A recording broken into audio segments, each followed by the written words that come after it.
First time since 2014, the San Antonio Spurs are headed back to the NBA Finals for the opportunity to try to win their sixth championship in their franchise for their franchise. The Spurs, a projected 44-win team at the beginning of the season, end up winning over 60 games.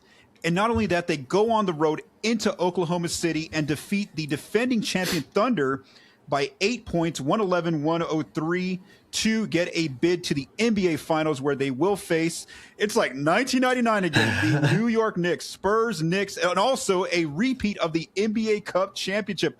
I am joined in this post-game pod for Game 7 by Collin Reid. Collin, welcome back to the pod. Give me your initial thoughts on the Spurs being back in the finals with such a young team. I remember before the season coming in, and I had really good statistical reason to believe that the Spurs were going to be much better. And I had predicted something like 50 wins in a top 4 seed, like, host of playoff series. And I was like, people are going to think this is very homerish or whatever, but I have a lot of reason to believe that. I felt like I was being super aggressive and going out on a limb. And then they won 12 more games and made it to the finals. So I just beyond any of my wildest imaginations, I know, the idea of even coming into the game thinking like, hey, if you could go back to October 14th and tell yourself the Spurs are going to be in Game 7 of the Western Conference Finals against OKC, like you would be wondering what happened throughout the series. So throughout the season even. Yeah, no, it's crazy. Yeah. It's been a wild season to watch up front, and yeah, it's exciting to see where it's going to go now with the finals. Yeah, man. So like we said, let's go ahead and break down this final game of this series, Game 7. Again, the Spurs going on the road and getting this win. So let's kind of go through a quick game story before we dive into each player and the teams as a whole on each end of the floor. So for one, before the game, of course, we knew that J-Dub was definitely out, and so was AJ Mitchell. And before I go further, I just want to talk about one thing I was doing because it's a Saturday, so I was waiting for the game to start. So I was kind of just crunching some numbers, and I really like to rely on the game score metric, and that was one thing. I mean, you really saw the lack of that secondary and third, playmakers without, those two players there. I noticed that AJ Mitchell was actually their best player in that series against the Lakers statistically. Like, it's crazy. I know that they had some big wins there. And then J-Dub too, in the regular season, he's one of those go-to guys for them. So you kind of felt that a lot as this series went on. Now, one change the Thunder did make in their starting lineup, which it made sense, but then it also surprised me. They did insert Cason Wallace into the starting lineup for Jared McCain. And that's where it was a little bit surprising to me. I really thought they would definitely start Wallace, but I thought he'd be in for Lou Dort. Lou Dort has been so bad in the series. His three ball has been off. He doesn't really have like a go-to defender that he needs to stop on the perimeter because De'Aaron Fox hasn't been 100%. And so my thinking was they're going to keep McCain out there. They were going to actually go a little bit smaller with Cason Wallace starting, but no, they actually took McCain out and put Wallace and kept Dort out there. Anyway, that was the big matchup or like a starting lineup adjustment. Everything else is pretty similar. So let's go to the first quarter. The Spurs led by 14, but then the lead got back within single digits as Wemby was resting just really quickly. The Spurs did win the quarter by 7 points, 32-25, got off to a good start offensively. Castle was going early, 9 points, attacking the inside. The Spurs did force OKC into a high number of turnovers, 6 turnovers in that opening quarter. However, the Thunder were big in that first quarter on the glass with 7 offensive boards. Jared McCain came in off the bench and got going early with 8 of his 12 points in that first quarter, made 2 threes. Second quarter comes. Now here's where SGA gets going. The Thunder were playing a little bit faster and they got some stops, and SGA scored 13 of his 19 points there in that first half during the second quarter. Then they were also getting to the mid-range. The Thunder actually took a 4-point lead very narrowly with a 20-5 run for about a 7-minute stretch there in the second quarter. That was their largest lead of the game, +4. Their offensive rebounding, again, was a big issue for the Spurs on defense. However, the Spurs did end the quarter with a 7-0 run to hold a 3-point lead going into halftime, with the Thunder winning the second quarter 28-24, which that's pretty much been the trend for the Spurs, where they have been losing those second quarters. So again, at least the Spurs are only winning by 3. They're at least holding the lead. Here comes the third quarter, and this is the quarter to watch because this has been the quarter where the Spurs really put their opponents away, and I was eager to see, were they going to win this quarter by like 5 points, 10 points? What was it? Well, they didn't dominate as much. They actually got it back to 11 early in the third. However, the Thunder did make a comeback. They got a lot of free throws in this quarter. And the Spurs, though, kind of flipped the roles, where in the first half it was all OKC on the glass. Well, now it was the Spurs really attacking the offensive glass.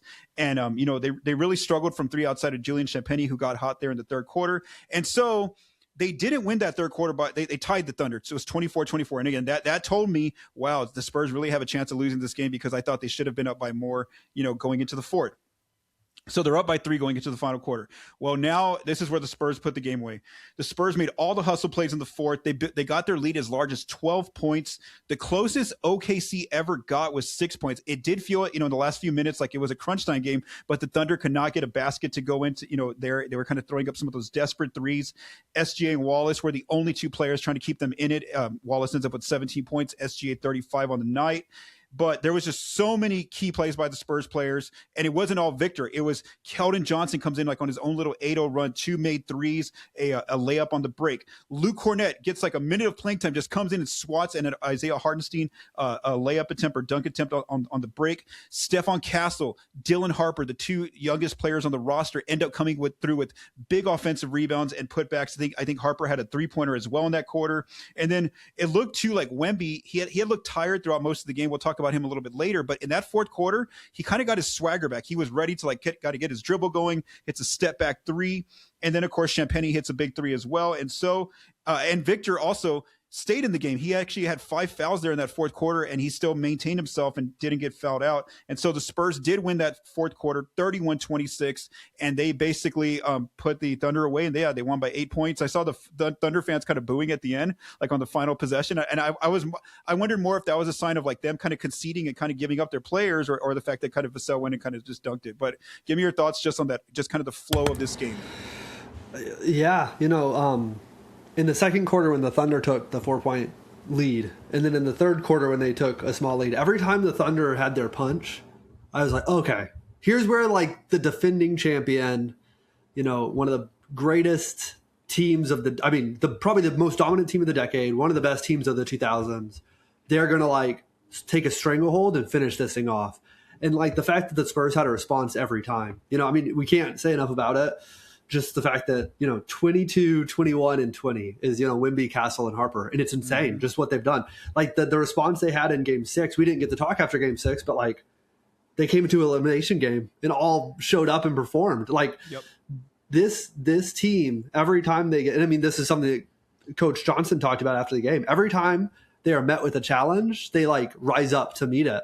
And every time OKC threw their punch, I was like, okay, like here's where they're gonna go and take the game. And I think that like fortitude and that ability to punch back is one of the most defining things I'll remember about this particular team.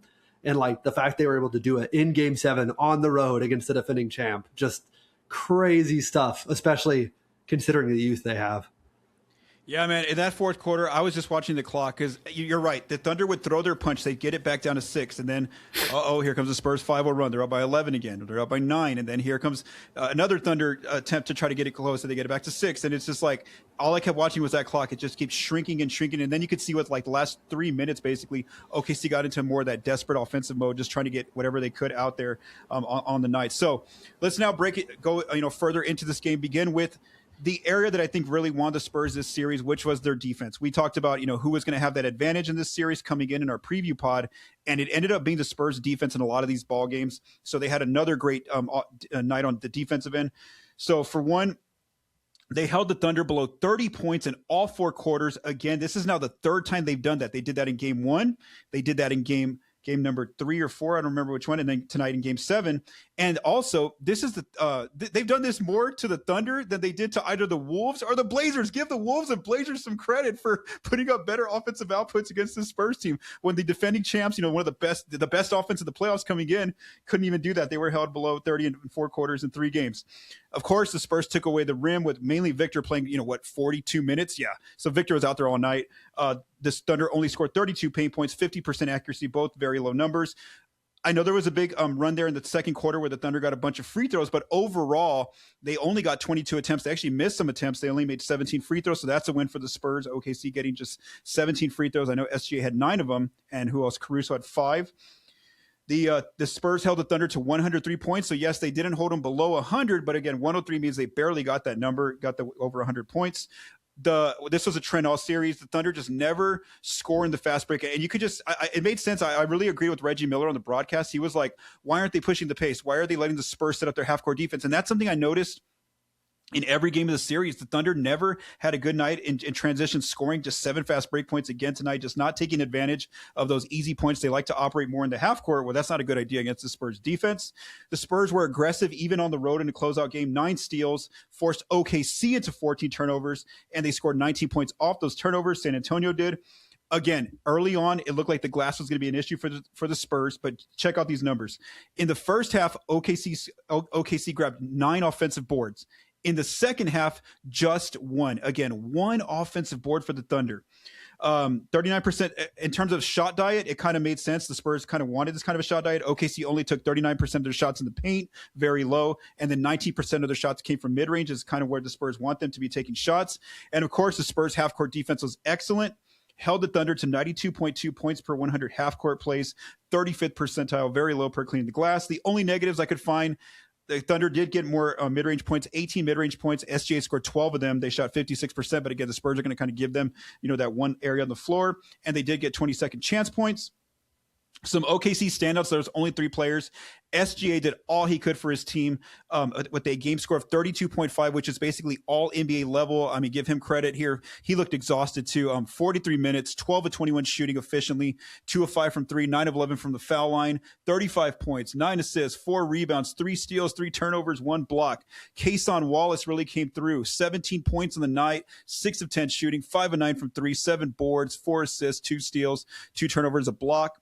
And then the last player that really stepped up for OKC was Jay Will off the bench. He had been having, not so much good games after game 4 or game 3 when he had all those threes against the Spurs. He ends up with 11 points off the bench, 5 of 9 shooting, 10 rebounds. For the second and third quarter, played really good defense on Victor. I'll give him a lot of credit. The Thunder like that matchup. 4 assists. And then this is the issue, I think, all series, and why I think that the Thunder really did need a healthy J-Dub and AJ Mitchell, is that they just had nobody else to help them out. Here are the strugglers. Jared McCain, yes, he got to start. He had ends up with 12 points in the night, but like I said, a lot of that came in the first half.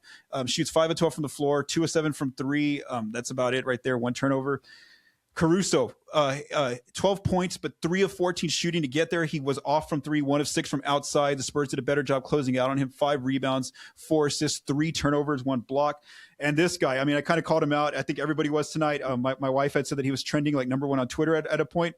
Chet Holmgren, a 2026 All-Star, and I believe, correct me if I'm wrong later, I think he was the second All-NBA team member. Second All-NBA team member. This dude ends up with in an elimination game, 4 points, 1 of 2 shooting, 2 of 4 from the line.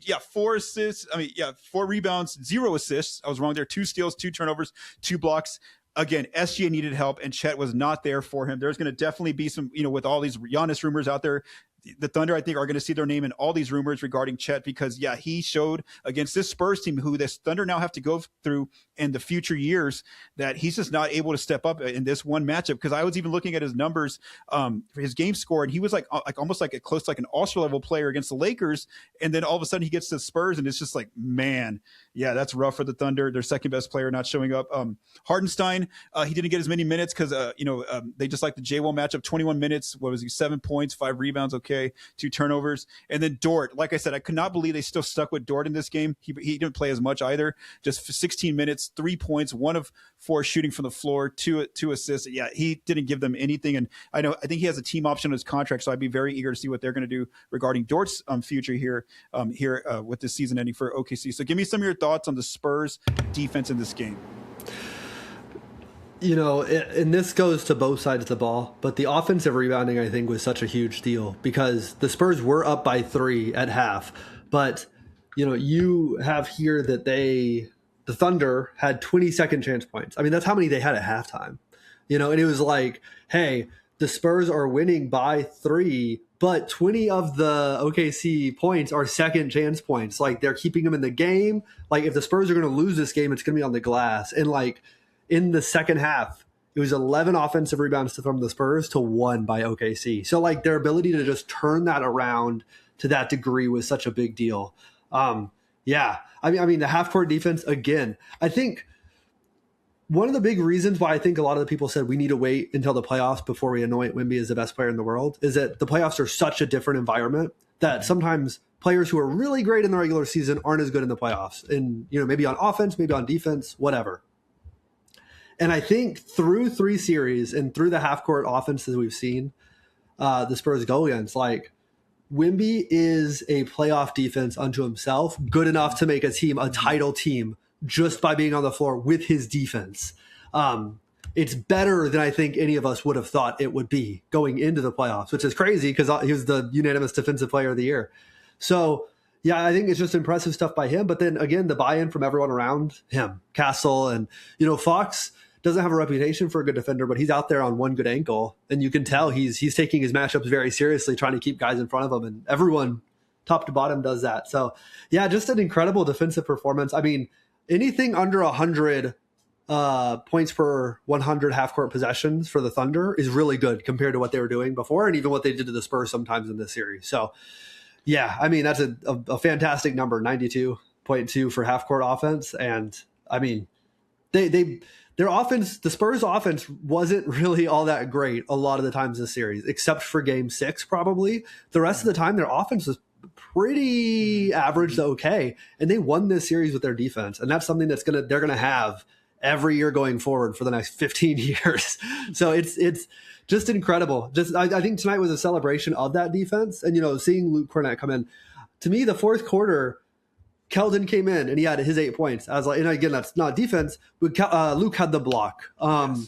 We had good defense and good rebounding from the 2 young guards. And it felt like the fourth quarter was like a celebration of the Spurs season. Like everything that made the Spurs regular season special, we were seeing the Keldon jump that he took this season. We were seeing the Luke rim protection that really helped the Spurs in a lot of time. So it was just really cool to see from that perspective. And yeah, I mean, they won this game with their defense. They won the series with their defense. It's just incredibly impressive. Yeah, for sure. I mean, that's kind of why, like I said, we always lead with defense here in this podcast after these post-game breakdowns, because that's really where the Spurs are getting these wins, like you mentioned there. So before we jump into the offense for the Spurs in this Game 7 victory, let's go ahead and take a quick break. All right, now let's go ahead and jump into the offense for the Spurs. Let's first look at some positives for them. For one thing we've seen carry through in these playoffs is that they are able to build these double-digit leads early. They did it again in the first quarter. They're now 12-2 in the playoffs when leading by double digits. That's 78% of their playoff games. They're building these quick double-digit leads.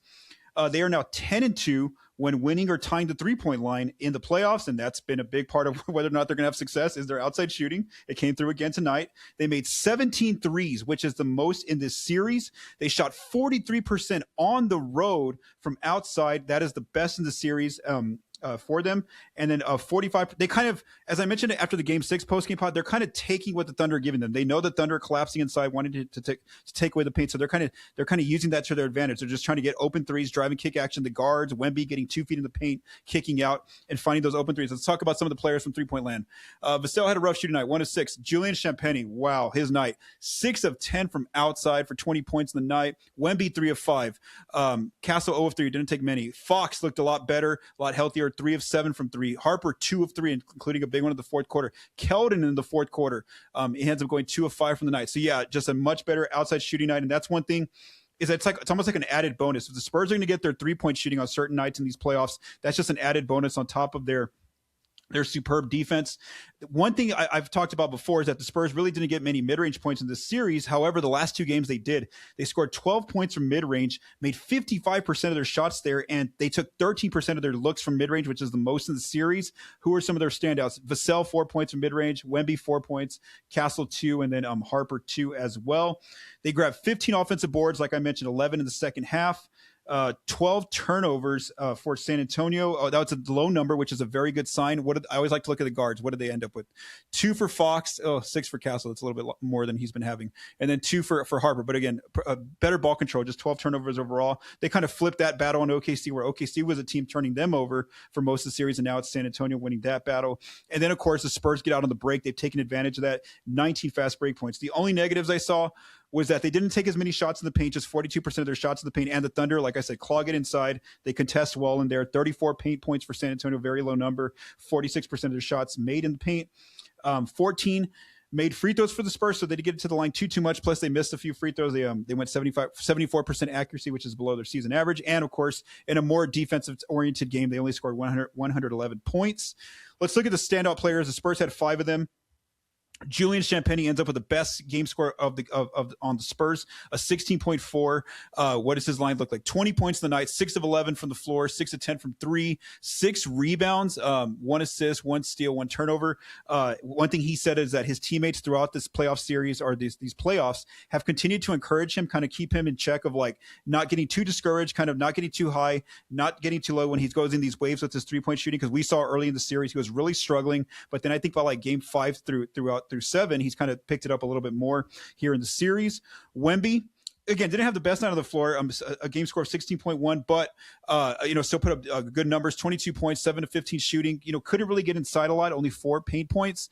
Not even get to the free throw line as often, 5 of 7 free throws, 7 rebounds, 5 fouls, had to play with those 5 fouls, 1 block, but just did enough. And like I said, it looked like he had a swagger back there in that fourth quarter, and the Spurs are able to get that win even with this kind of game from him. De'Aaron Fox finally looked like he was looking a lot better. Getting healthier. A game score of 12.7, puts up 15 points, shoots 6 of 12 from the floor, 3 of 7 from outside, almost like that Wolves series where he stepped up in the final closeout game with his 3-ball, 5 assists, 2 turnovers, 3 steals for Fox. He said after the game that he's feeling a little bit better with the ankle issue. And one thing I noted was that it just looked like a good sign. His north to south speed was back, where he was kind of beating the Thunder off the dribble, kind of getting to his spots before, I think a lot of times he would get to the paint and he'd pass out to a teammate instead of taking shots. But again, a better sign for him that he's kind of looking better, especially they're going to need him healthier going into the series against the Knicks. And then Dylan Harper, the rookie, once again, game score of 11.4. It looks like he's had 2 good games in a row. He's looking better as well, health-wise, after he had that injury as well in this series. And so he ends up with 12 points of the night, efficient shooting, 5 of 8 from the floor, 7 rebounds, 3 offensive boards, big for him, 3 assists, just 2 turnovers. And then I know these next couple of players didn't have like a great night statistically, but I kind of want to shout them out still. Like we talked about Castle, he ends up with a game score of 8.9. He ends up with 12 paint points, his second most of the series. Scores 16 points in the night, 7 to 15 shooting. Let's see, 6 rebounds, 4 on the offensive glass, 6 assists. The big thing that hurt his numbers were the 6 turnovers. Keldon, like I said, comes off the bench with 11 points. It really had a really big fourth quarter for the team. And then Vassell, had more of one of his struggling games in the series, 11 points, 4 of 14, but he's been playing really well. 6 rebounds, 2 steals. And then, of course, Cornette only played 6 minutes, but look at his plus minus. He was a +1 overall in the game, even though Wemby played most of the night there. And that huge block there in the fourth quarter that really changed the momentum, I think. So give me some of your thoughts on the Spurs on offense in this game. Yeah, you talked about Fox, and I think one of the momentum changers that is easy to forget because of how early it was in the fourth, there was Caruso hit a free throw with 9:44 to go in the fourth quarter, and that brought the score to 89-83, Spurs up by 5. And then Fox hits a step back 3, and that gives the Spurs a 3-point advantage over that. So they have 8 points up. Wallace comes down and hits a 3. So if Fox doesn't hit that shot, it's a 2-point game with less than 10 minutes left in the fourth quarter of a game 7. So, it's just, again, there's some of these guys who have maybe been around a little. I mean, but even then, Wemby comes back and he hits the 3 the next possession as well. And just to see those 2 vets who I think have been a little bit maligned by some people because their performance maybe isn't what it was in the regular season, for both of them to have huge moments in the fourth quarter was pretty cool to see. I think Julian Champagny, his performance tonight was incredible. Both you and I use ESPN Analytics net points, and that's already up for the day. Shea was the quote-unquote MVP of the game with plus 6.1, but Champagny was right behind him at 6.0, and then no one else was anywhere near that. The Fox was 2.3, and he was the 3rd highest of the entire game. And like that kind of performance going into these finals, where I feel like the Knicks' biggest advantage, and we're going to have a lot of time to talk about this, but the Knicks' biggest advantage are some of their big wings with Bridges and Anunoby. So for Champagny to have the game he just had, if he's able to carry that over into the next series, like that's the kind of performance the Spurs are going to need against those wings in that series. So for the fact that it came in game 7 right before we're going to start breaking some of that other stuff down was really encouraging, given I feel like that's where the Knicks could really hurt the Spurs. And so to see Champagny play as well as he did was really good. I thought Fox, just like what you said, he looked better tonight. I also thought he looked a lot better in game 6 as well, but it was like the shot wasn't falling. But again, the north to south, he was like getting paint touches at will. His speed was really blitzing things open for the team. and they were able to use that to their advantage, but his shots would just like rim out or something. So to see him kind of get back into a rhythm is really great, especially now that they have 3 full days off. And then they play game 1 on Wednesday. So obviously he's going to only continue to get better. And I think it's easy to forget that Luke was questionable going into game 1 as well. And I think he got better as the series went on too. So I think, the Spurs offense, the shooting wasn't amazing at every point along the series, but I think some of the important pieces, whether that's on the bench or even in the starting lineup, that were hampered on offense started to look like themselves at the end of the series, and these 3 days off is only going to help that. So, encouraging sign on offense tonight, I would say, despite maybe being a little bit of a quieter offensive outing overall.